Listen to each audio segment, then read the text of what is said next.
Introduce our guest speaker, John Galbraith from Evormore AI. He is the VP of Research and Development. So I'll hand it over to you, John, to introduce yourself a little further and jump into your presentation.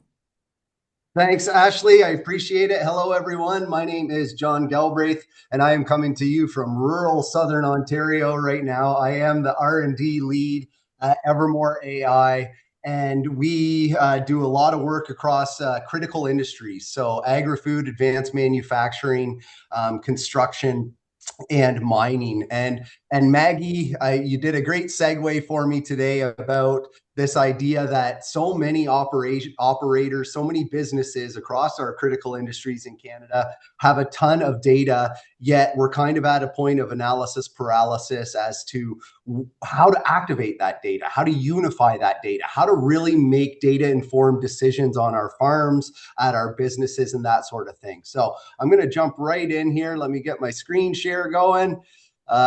Ashley, you're on my screen. Can you give me a thumbs up that it was good to go? All right, perfect. Yeah. Thanks, Ashley.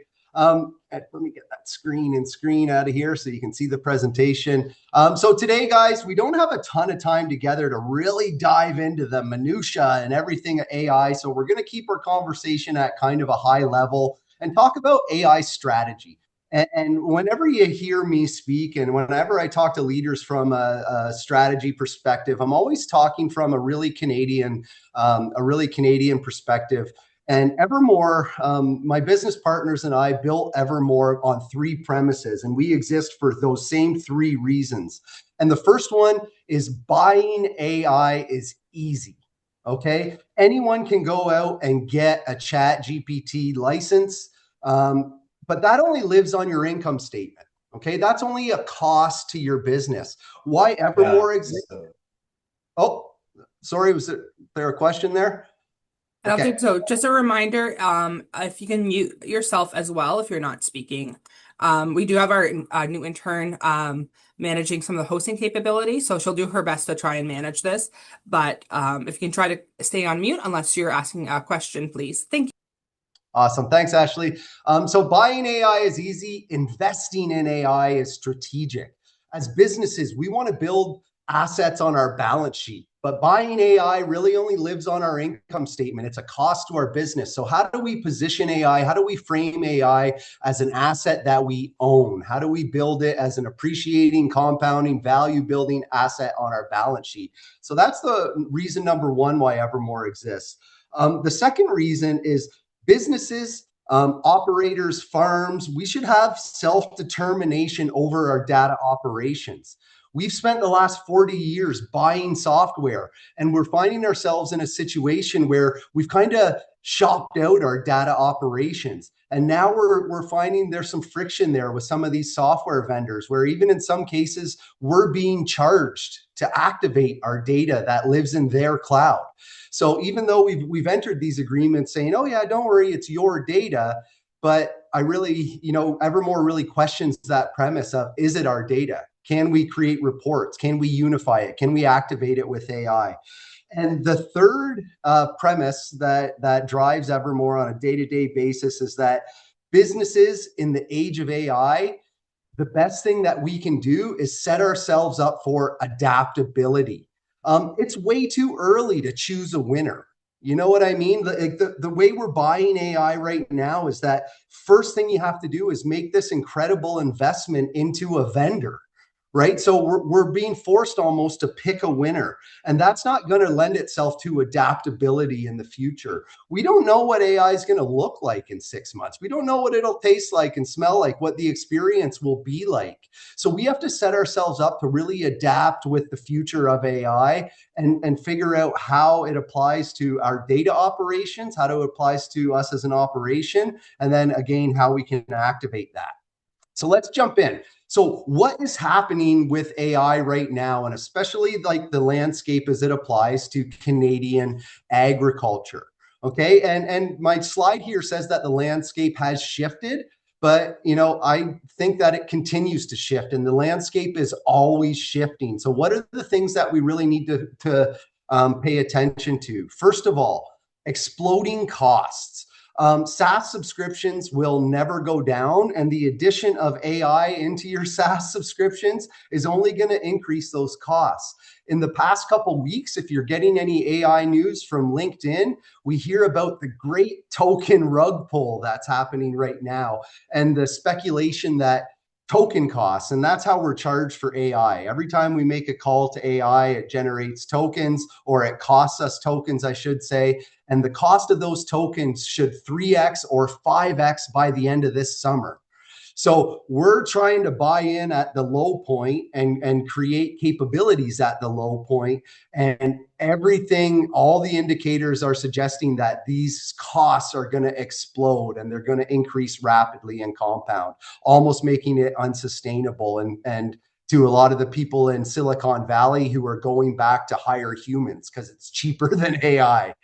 Second, and this hasn't, this is an old act, the US Cloud Act of 2018, and this was passed by Congress, which really separated the idea of data residency and data sovereignty. And it basically says that any US controlled corporation, so hosting corporation, so I'm talking about Microsoft and Amazon, it doesn't matter where that data lives. If the US government wants the data, they have access to it. So in plain language, if you're using a Microsoft Azure server in Montreal and the US government wants that data, they get it. So even though your data resides in Canada, it doesn't always mean that your data is sovereign and that it belongs to you. The third thing is that your data trains their models. Okay, I know we've all been down and we've paid for ChatGPT and, oh, but John, it says it doesn't train on our data.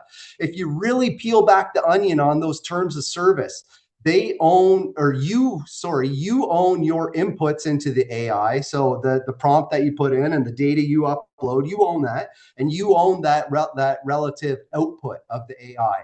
But everything else trains their model. So the questions you're asking, the subject matter you're talking about, how often you're using the application, the language that you use, that's all being used. And then lastly, unpredictability. We're finding ourselves at the whims of Silicon Valley, trying to figure out where their business is. Building AI models right now, hosting AI models, hosting compute is wildly unprofitable. Okay, so we're finding ourselves in situations like OpenAI. They built up a model called Sora, and Sora made videos, and Sora made a lot of video assets using AI. They signed a $10 billion deal with Disney, and then they made the business decision to just kill it. So you could have woke up one day, if you had built your business or built some of your data operations on a vendor's platform, and they can just decide to kill it, which leaves you with effectively nothing. Nothing, that's no appreciating assets, that sort of thing. I've got a couple 80-20 rules, and I think that every business has 80-20 rules. We've all heard the old one about 80% of your business comes from 20% of your clients. 80% of your headaches, I think, come from 20% of your clients as well. But I want to use a couple 80-20 rules that really help us situate ourselves of where we are in the software life cycle. So the first one, for 40 years, we've been buying software, whether it's an ERP or a farm management system or accounting systems or a production system or an inventory system. We've been buying this software.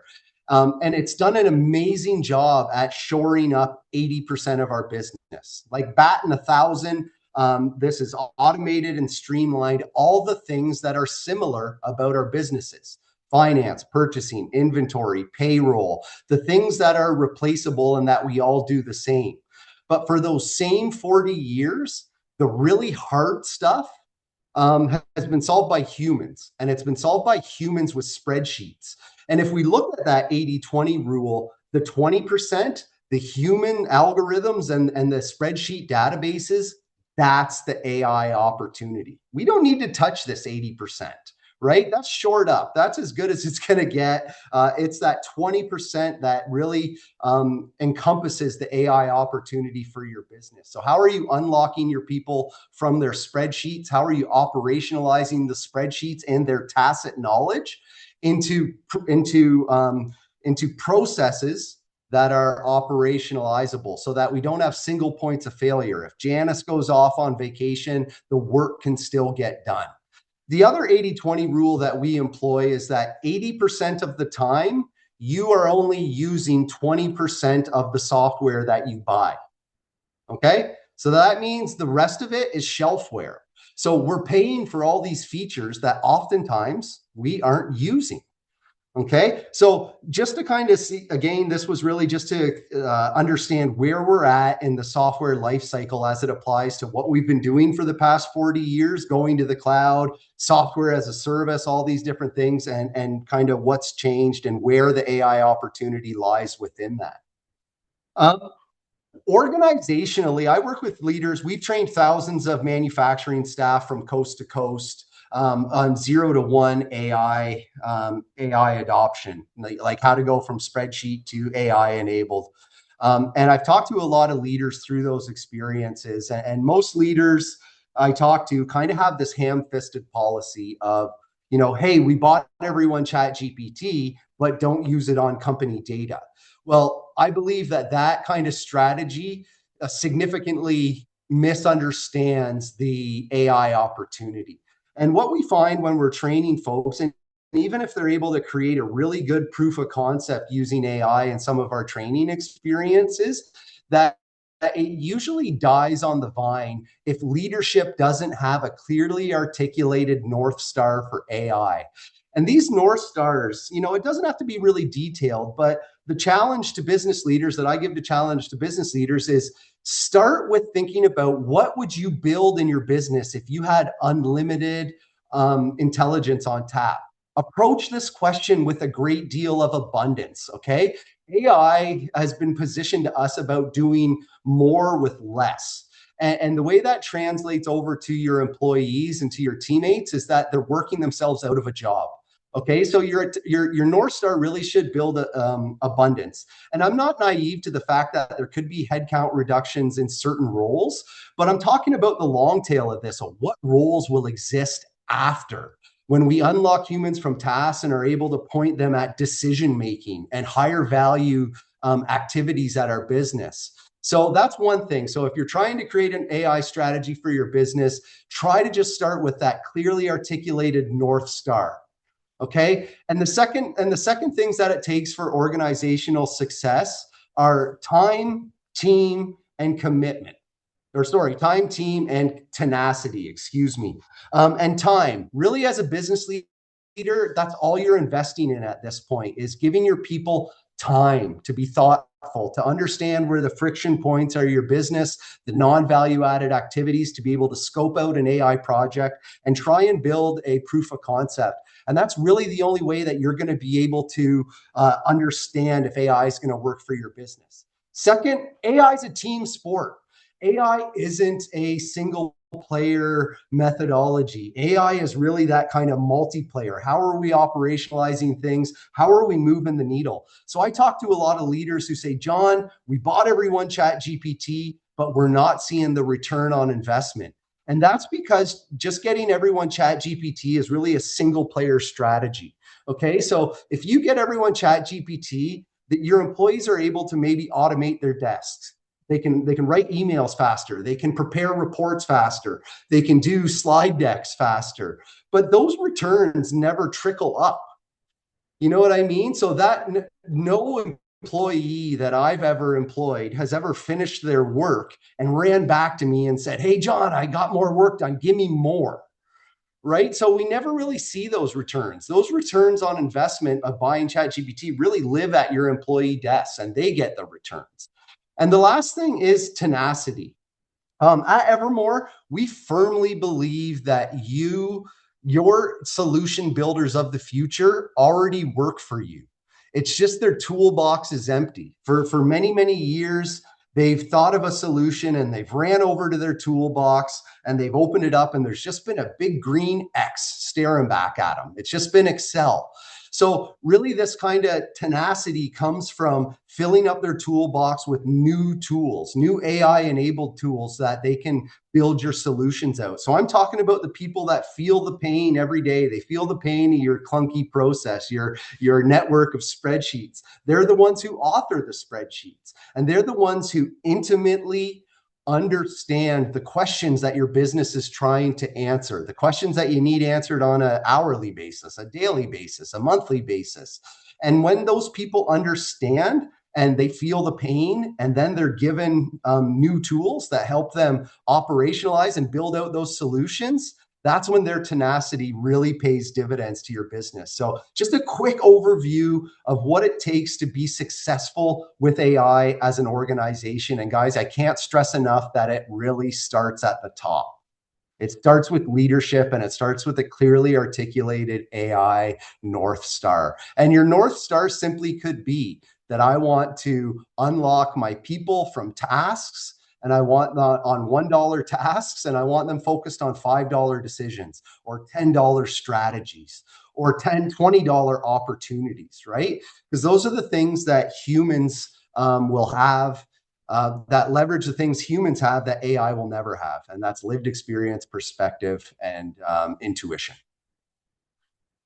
So at Evormore, we employ a owned strategy. As I said at the top of this meeting, buying AI is easy, right? Anyone can go out and get a Claude subscription and an Anthropic subscription, but investing and owning AI is strategic, and it's a little bit harder. And it all starts with infrastructure. I believe that everyone needs sovereign infrastructure that they own and control. Data operations is no longer a thing that you shop out to a vendor. It's a portfolio within your company, especially in the ag industry. You guys are generating copious amounts of data. Maggie said it at the top of this. The swine community has so much data, but they don't know how to activate it. And that's largely because it lives across disparate systems in other people's clouds.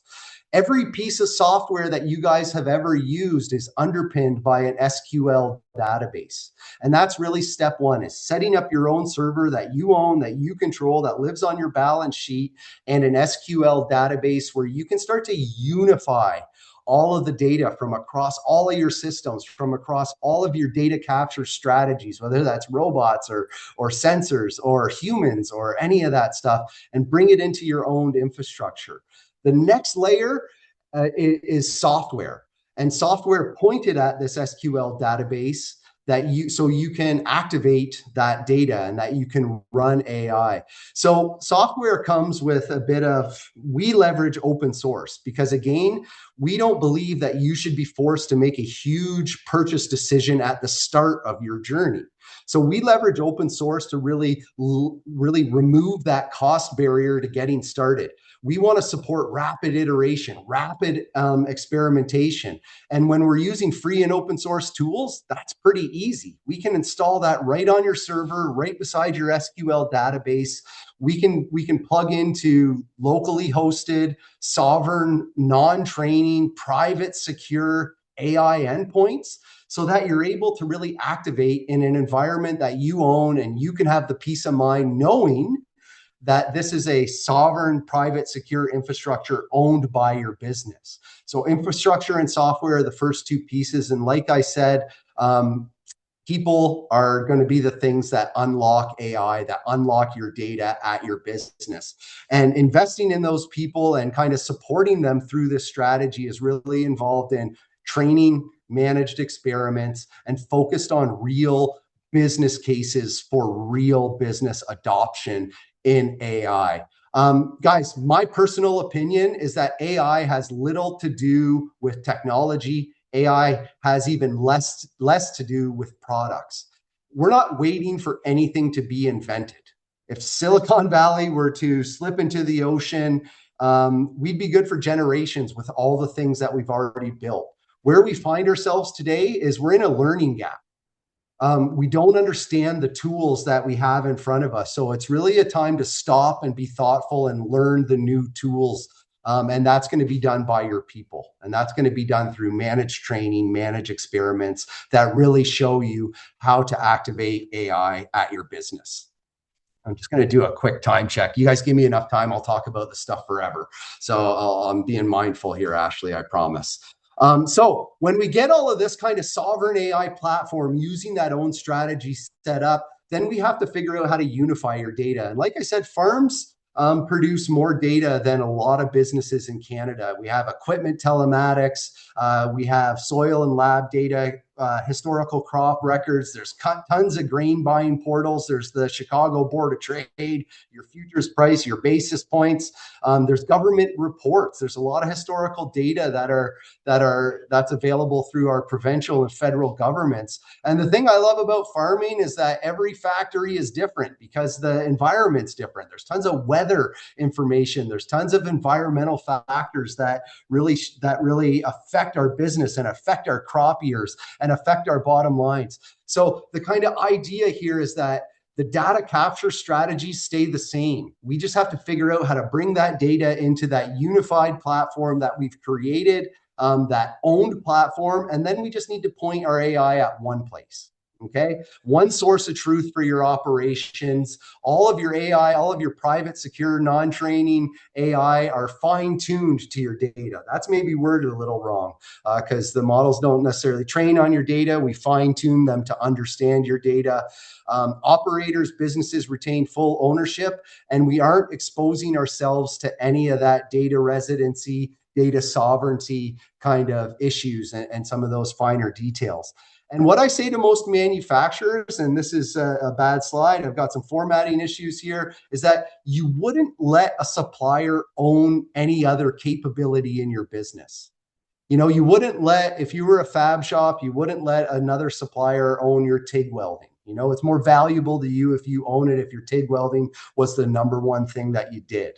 Okay. And I believe as we move into the age of AI, data is one of the number one things that you do. Okay. Data is what will drive your business forward. It'll help you understand what differentiates you and that sort of thing. So enabling your people, again, I talked about this. And so the one thing that I really want to talk about here is change management. As somebody who's implemented software for many, many years, we used to look at change management as kind of the team problem. Okay. We had to make that huge purchase decision, implement the software, and then we had to train everyone to understand the software and to leverage the software and to use it in their daily operations. And that was considered change management. I think change management now, based on my experience training hundreds of manufacturing staff, change management is more about leadership communications, and it's why are we doing AI? What is your as a team member here? What is your investment in the AI strategy? How will we redeploy our resources after AI? Because change management needs to be kind of employed as a communications tool so that people, again, don't feel like they're working themselves out of a job, so that they don't feel like they're eliminating their own role or their own headcount. So really use this idea of change management in the AI era to help folks understand where you're wanting to go with AI on that North Star and how they fit into that bigger picture. And I think that this kind of paradigm shift surrounding change management will pay dividends in the long run and really help, get all of your employees to lock elbows and really believe in that North Star and get going. Another thing I want to do here, guys, is focus on a crawl, walk, run, strategy. We're all adults. Learning as an adult sucks. Learning as an adult is hard. If we're used to, going to the toolbox and grabbing Excel, changing that is going to be really hard. So we need to focus people on a crawl, walk, run kind of strategy. And, our whole 0 to 1 AI bootcamp was designed to get people to their aha moment. Just to go, oh, I get it. I get why I would reach for this instead of Excel. They get that little dopamine hit and they start to get excited about it. So I think, kind of crawl, walk, run is a really important consideration, and also business impact. You want to make sure that you're doing a little bit of back of the napkin math to actually understand that your experiments or that your training is going to lead or leads to business impact, something measurable that you can do for your business. Lastly, since I'm here talking to the the AgRobotics Working Group, I want to just call out that robotics and AI are part of the exact same value chain. Okay, so when I look at, the real opportunities for AI, I look at data capture, data management, and data analysis. Okay, and we can use robotics as an amazing data capture strategy. It really streamlines and augments the level of data, the quality of data, the data points that we're actually yielding from our farm, right? But AI is how we activate that. AI really comes in that data management and data analysis side, and also plays a bit of a role in the data capture side. So robotics as a capture layer, AI is the decision engine, a shared data infrastructure. So how are we kind of, again, capturing the data, putting it into our data management system and pointing the AI over there?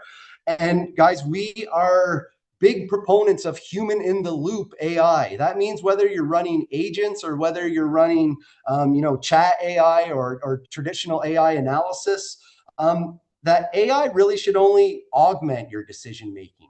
And the best example I have about this is like, hey, something's gone awry. There's a problem, and so figure it out. So as a human, you would reason through all the different, kind of root cause analysis. Why did this problem happen? What could have led up to this? Whereas AI would just say, here's why the problem happened, and here's your three best courses of action. Pick one. And that's again how we're kind of streamlining the decision making. We're using AI as a decision engine to kind of reason through the root cause analysis and give us kind of three ways forward. Okay. I also think that all of these things, data capture, data management, and data analysis are all intertwined. You can't have one without the other. You need a good, solid, rock solid data capture strategy to feed into your data management, and you can't analyze data that you're not capturing and that you're not managing appropriately. So, what we've built for agriculture, I'm the lead of R&D, and we are a company that does experiments with different groups. We're actually working with the Center of Meat Innovation and Technology at the University of Guelph, a project that we're doing with Meat and Poultry Ontario, to kind of help our 90 meat processors in Ontario get traceability, be able to pass a HACCP audit, get good records for OMAFRA to be able to inspect about what they're doing, where they're doing their critical control points, that sort of stuff. Another experiment that I'm running is really for my brother. My brother farms 1,200 acres, and he lives and dies by his notebook. And he writes all these things down. Hey, I side dressed 28% today on 50 acres at the Anderson farm. And I look at that notebook and I think about all of the things that are lost just because they're in a notebook, and he'll go back, oh, what did I do in 2025? And he'll leaf back through this notebook. So we've actually created some foundational models to help guys like my brother, because while robotics are capturing a ton of data, some of those activities that are happening, what the farmer is doing on a day-to-day basis is being lost. So I've got a little bit of a party trick just to kind of show you guys what we're doing. So this is our farm. This is the open source platform that we use to build out AI. Looks and feels exactly like ChatGPT, and we have fine-tuned a bunch of models to work with the SQL database. So I pre-populated this with a bunch of data, a bunch of crop data and whatnot, and just going to kind of go through some of the things that when we're, a daily activity logger. So this morning we finished spraying 1.8 liters of Roundup. So I'm just going to put that right into my crop manager, my daily activity logger. And so now what this is going to do, this is actually going to create a record for me, and it's going to actually insert this into a database so that none of that stuff that I traditionally wrote in my book is being lost. And so what's the value of this, John? Why is this important? And I want to show you a couple things. So if I go into my crop manager, that chat is still going to finish. We lend ourselves really nicely. So I can say, walk me through our 2024 corn season and how it went by field.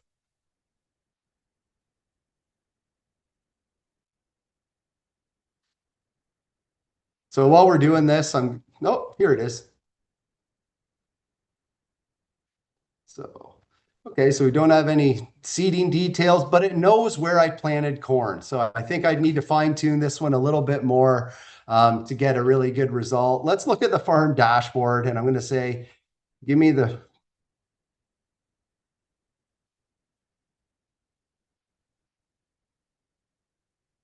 And while we're doing that, okay. So what needs attention today? Investigate our drainage options. Investigate variable rate seeding in the North Field. That was a task that was due. Book our pre-plant fertilizers. Do our soil sampling in all fields. Last 7 days, we've got some maintenance records that we've done. We've done some inputs. We've planted our corn crop for this year. So if this was attached to many of our robotics and telemetrics, we would get a lot more analysis. But this idea that a farmer should only have one place to log in to activate and have conversations with all of their data is the real big unlock that we see. So guys, I know this was designed to kind of demystify AI. And I hope I've done a pretty good job in 20, 25 minutes of doing so. I'd encourage any questions that the group has to ask right about now. But really, I wanted to focus today on strategy. And here, let me stop sharing. And that idea that owning AI is the future. It'll help you control your costs. It'll help you build assets. Buying AI is easy and unpredictable, and there's a little more risk. So with that, I thank you everyone for having me today. Appreciate it. Thank you, John. So we'll open it up to questions for John. Feel free to raise your hand or come off mute if you have the first question you want to ask. Chuck? Yeah, John. So I think, based on our discussions at the farm show prior, Mhm. what we have done is we have set up with Kate's help, we've set up our function blocks for data storage, and then Mhm. for the group's benefit, what we've done here at Haggerty is our team built like a simplified front end so we can upload the data to the storage blocks, and we are putting in all the robot data that we're collecting, everything, whatever we can collect: battery usage, run times, acres, dates, all of our logs, all of our tracking sheets, planting, seeding, weather. It's all just being put into to the storage facility for the time being. I Mhm. think the next step is going to be to work with yourself, I think, to say, okay, now that this is all in an accessible place, right? How do we start building our tools to get this insight, rather than making Excel spreadsheets and whatever. So I just wanted to kind of say that in 2 points. So we've kind of started down that process. I think we'll just start filling it up with data. Mhm. And then because the AI needs something to look at, otherwise it's going to give you a black hole response. And but it will be curious as to, maybe later on this summer, like September, October, November, that might be the time to start saying, okay, how do we access it? And what do we Yeah, do with it? Okay. absolutely. I'd be thrilled to kind of go through that with you, Chuck. And I think the Hmm. second part is really giving the AI context about the data set, Yep. right? Like, hey, this is brought from this machine. Here's the user manual for this machine, and just kind Right. of really setting it up for success so that the analysis we're getting back is That's what we're doing, right? It's all coded by machine, by crop, by date, by field, right? it's And along with a matching Excel tracking sheet where all the staff are saying we were at this machine on this day for this many hours. So we should be able to link all that together. In theory, everything in sounds theory great in theory. And that comes in, Chuck, for sure. yeah, exactly. So I think we'll kind of start down that process, because that's one of the weaknesses. Like the whole crop input and crop records thing, like that's 25-year-old tech. The problem with it, in whether it's in John Deere Ops Center or Ag Expert Field or wherever it lives right now, is that the parsing tools to actually gaining the insights from it is very weak. And Mhm. so, anyways, we'll be talking a lot more. Yeah, and I think that's another thing that's not necessarily particular to farming and ag, but the right to repair a lot of, and again, we see these walled gardens going around our data, and how are we able to access it and that sort of thing. So, Chuck, I think you're absolutely right about the strategy of how are we going to parse this data and make it work for us, and that's going to be part of the thinking. So, Well, and unfortunately, those walls are getting higher; they're not getting shorter, yeah. right? And I got a survey yesterday from John Deere on I got a survey yesterday from John Deere on a new data platform that they want to announce. And again, so they can take another chunk of that space. So Yeah. Yeah. Yeah. Conrad, you have your hand up. Hey, John, good to see you. Good to see you, Con. Great presentation. I'm just kind of wondering, so we are a robotics builder, or at least would like to be.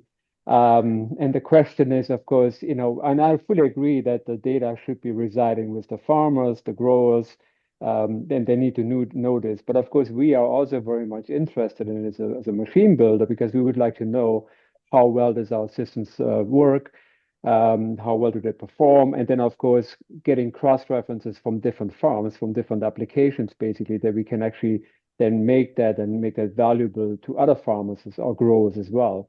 The same way I think that actually multiple growers could also benefit from learning from each other, for example, to some extent. How do Yep. you propose that this could look like? So I think, Conrad, that's a great question. And what I believe is that AI actually supports communities. And if we do this right, and so what I'm going to do is I'm going to actually drop in a link to that AI I just showed you guys. This is an R&D project that we're going to be doing over the summer. You will land on a sign up or a sign in screen. You got to hit the sign up button, create an account, use the AI.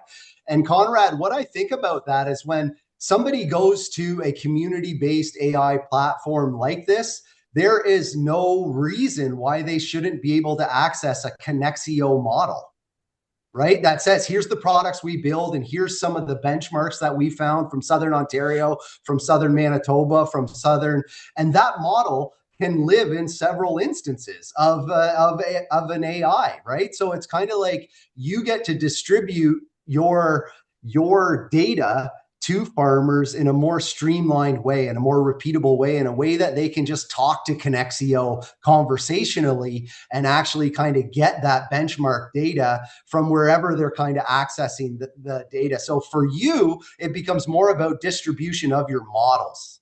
Right. So if Haggerty AgRobotics sets up an AI instance for their community, if Great Lakes Grain sets up a AI instance for their community, a Connexio model should be in each one of those instances so that people can understand that. It could even be your troubleshooting and help guide as well. Hey, I own one of your robots and, the tire fell off.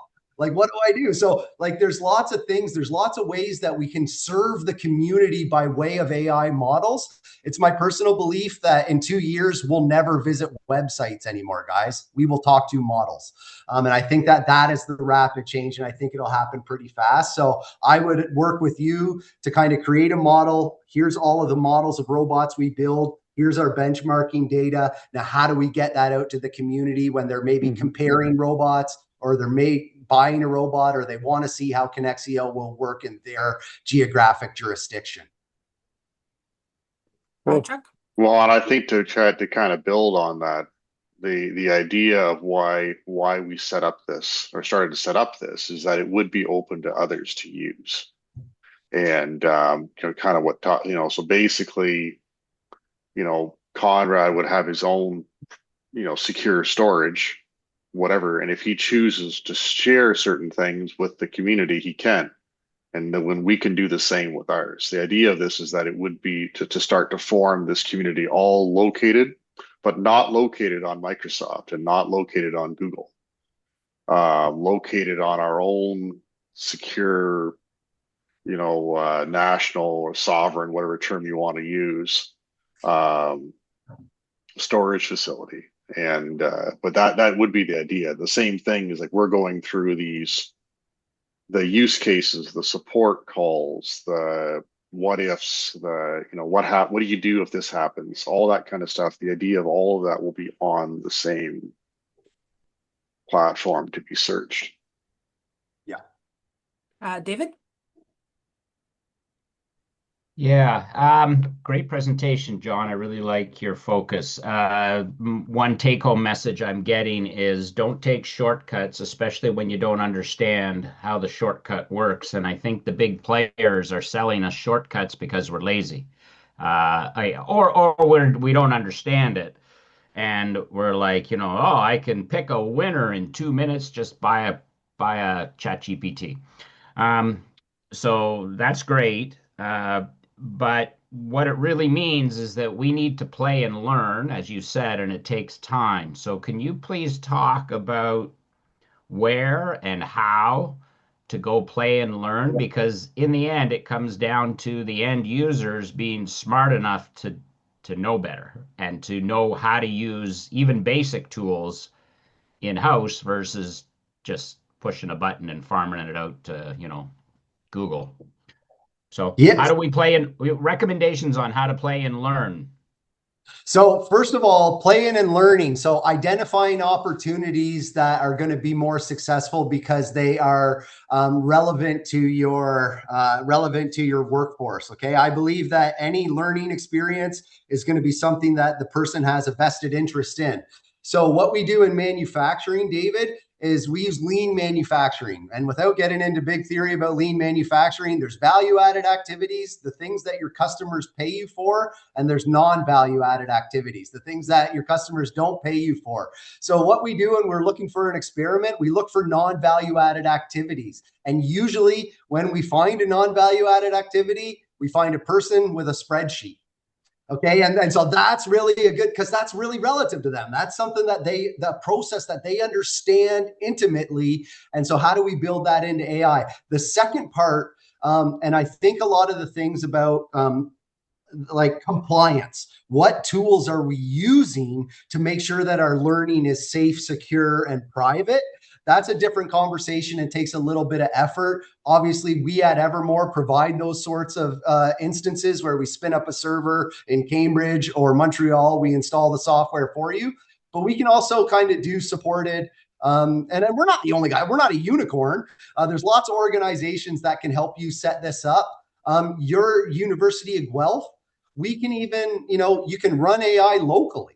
Right? You could create an AI model that lives at the university that we're tapping into there, and do those sorts of things. So there's just a couple decisions before you kick off that crawl, walk, run learning environment, that if safety and sovereignty is part of your roadmap, then those should be addressed first. And then again, finding use cases.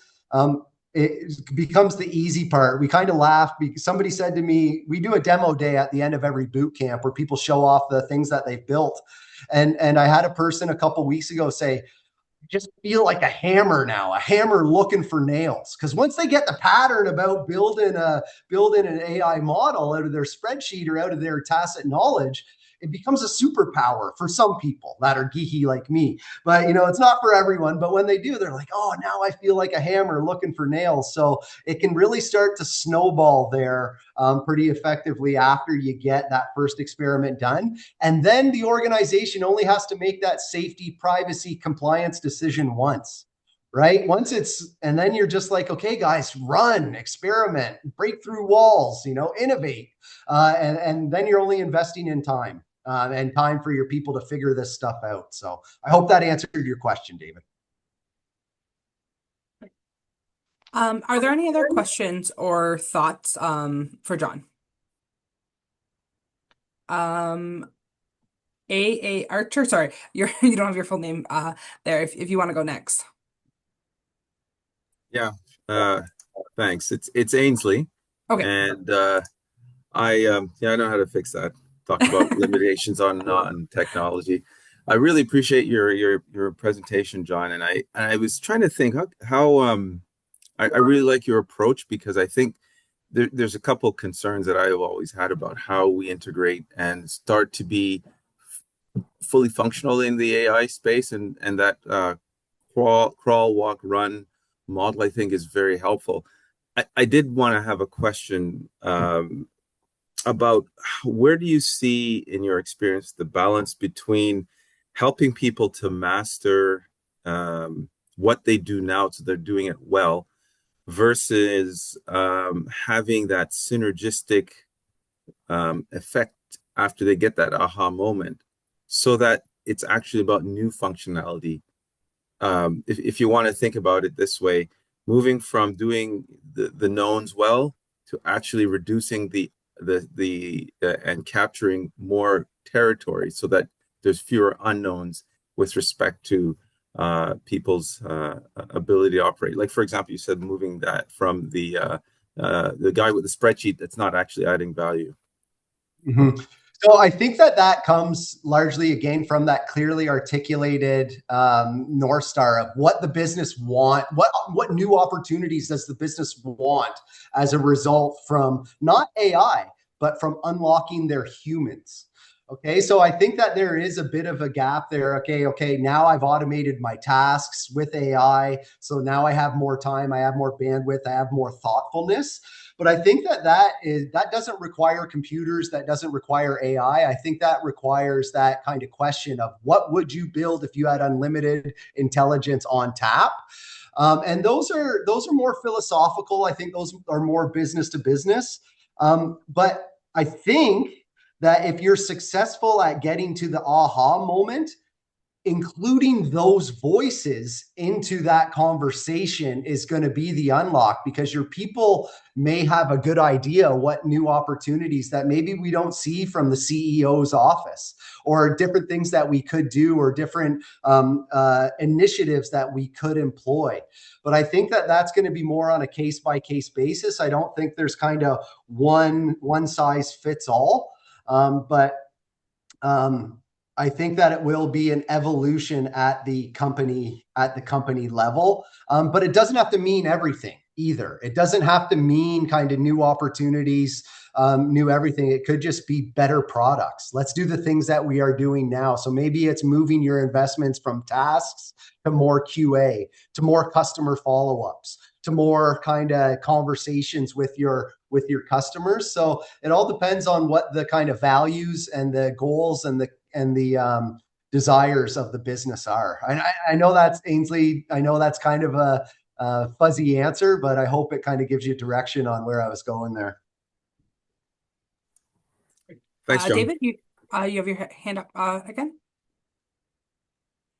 Sure, just to follow on. When you talk about building models, are you talking about just building an agent, an AI agent within a existing open source platform that just goes through your documents, or is it something else in terms of a model? And then, so that's the first question. Okay, so first question, yes.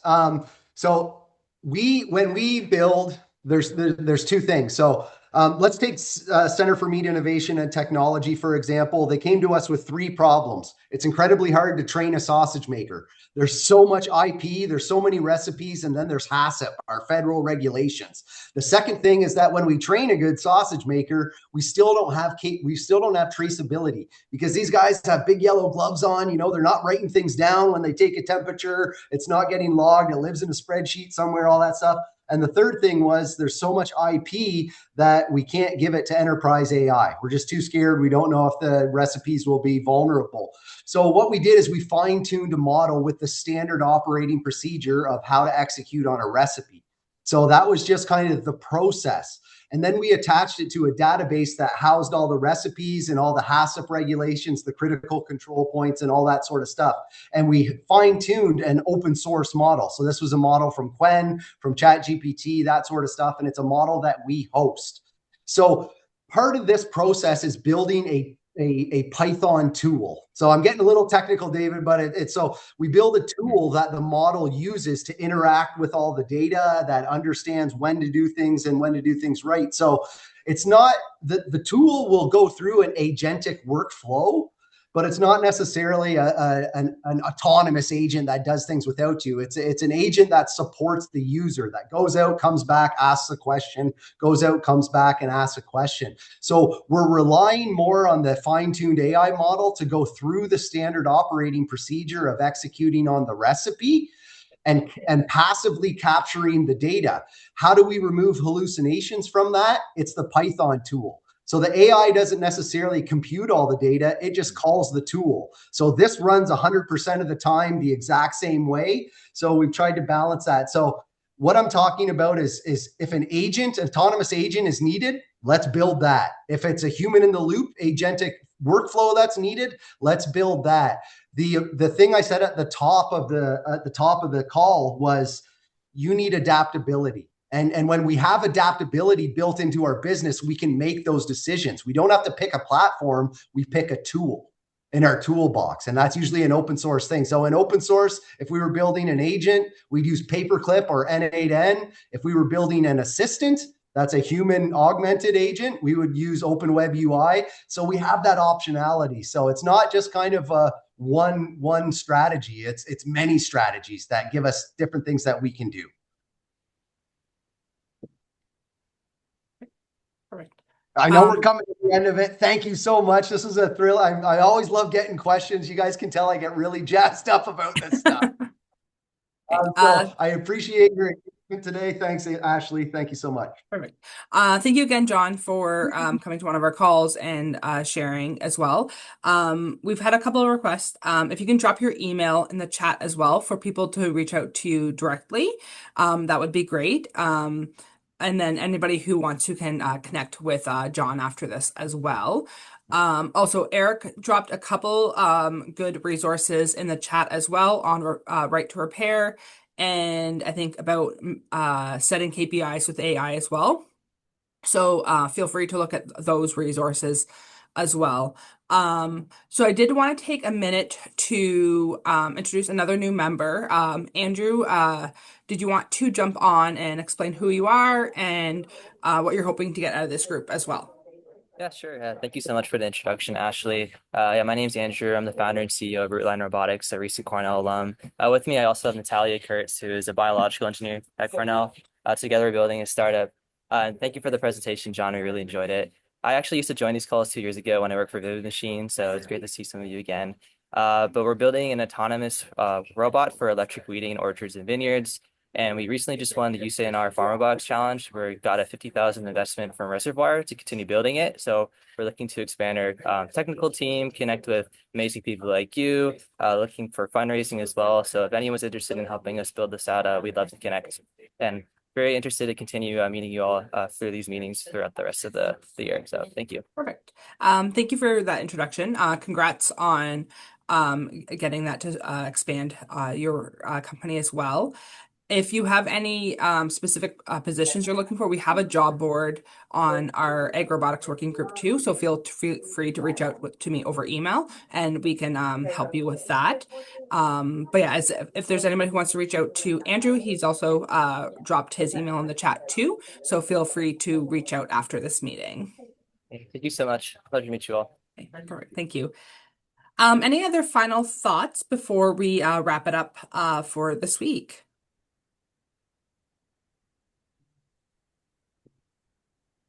Okay, perfect. Again, thank you, John, for the great presentation. I'm sure this is not the last time we will be talking about AI and having other guests as well, because it is such a big conversation, especially in the robotics and agriculture community. So next week, we do have our guest speaker from, sorry, just give me one moment here, from Zone Ag Tech. They're an organization in Quebec. They'll be giving us an update on what they're doing this year in the Quebec region. So looking forward to that. Other than that, have a great weekend, everybody, and then we'll meet again next Friday. Thanks, everyone. Thanks. Take care. Bye.